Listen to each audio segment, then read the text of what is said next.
নমস্কার, সবাই কেমন আছেন? আমার একটা নতুন ব্লগে আপনাদের সকলকে স্বাগত জানাই। তো আজ চলে এসেছি আবার আমার কচিকাচাদের নিয়ে। দেখুন না, ওদেরকে দিয়েছি আজকে পালং শাক। আজ রবিবার, সকাল সকাল বাজার থেকে পালং শাক নিয়ে এসছে বলে আমিও দিয়ে দিলাম একটা গাছ ধরে। কি আনন্দের সঙ্গে খাচ্ছে দেখুন। অনেকেই জিজ্ঞেস করে বাড়িতে পাখি রাখো, অসুবিধা হয় না? না থাকলে কিংবা কখনো কোনো রকম অসুবিধা কিছুই কি হয় না?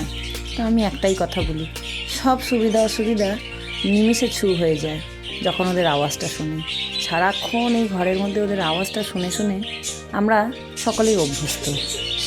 একটাই কথা মনে হয় যে বাড়ি ছেড়ে যখন কোথাও ঘুরতে বা বেড়াতে যাই, কিছু মিস করি আর না করি, আমার এই কচিকাচাদের আওয়াজটা খুব মিস করি। কিন্তু আমি আলোচনার বিষয়বস্তু যদি না থাকে না, তাহলে আলোচনার বিষয়বস্তু খুঁজে নিতে হয়।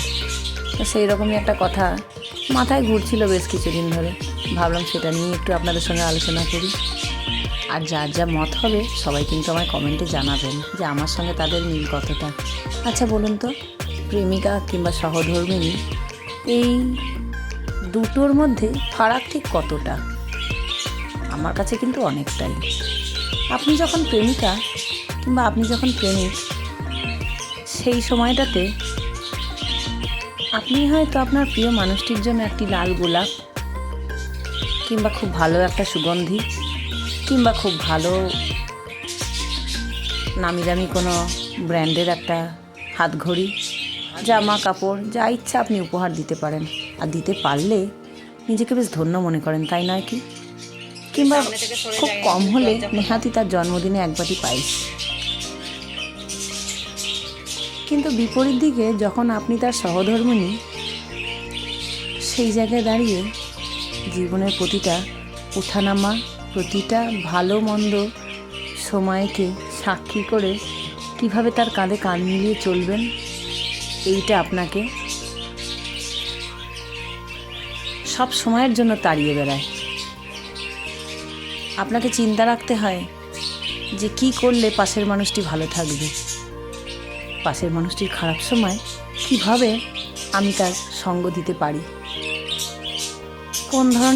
কোনো ধরনের চেষ্টাই যেন ত্রুটি না রাখি, সব রকম চেষ্টাই যেন করতে পারি। পাশের মানুষটির যদি শরীর খারাপ হয়, ভাবুন তো একবার, কখনো কি নিজে ঘুমাতে পেরেছেন? পাশের মানুষটির যদি কোনো রকম ভালো মন্দ হয়, সুখে দুঃখে তার পাশে কখনো কি না দাঁড়িয়ে কিছু করতে পেরেছেন? মনে হয় নাকি যে না, জীবনে যত বাধা বিপত্তি আসুক না কেন, সব ঝড়ঝড়টাকে সামলে নেব, এই অঙ্গীকারবদ্ধ হয়েছিলাম হয়তো সেদিন।